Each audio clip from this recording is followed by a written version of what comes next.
I sit in my home lesson 4. There is a snowstorm in Japan. The storm is very bad. 13 people died.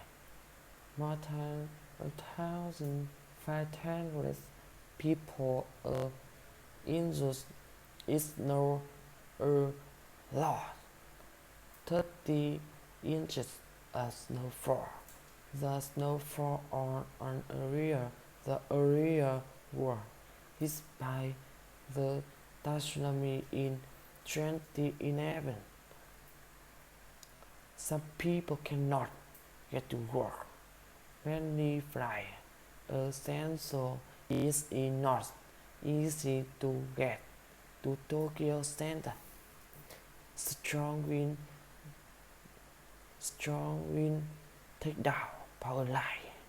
More than 20,000 houses have no electricity. The weather is getting better. It will get warmer. Bye.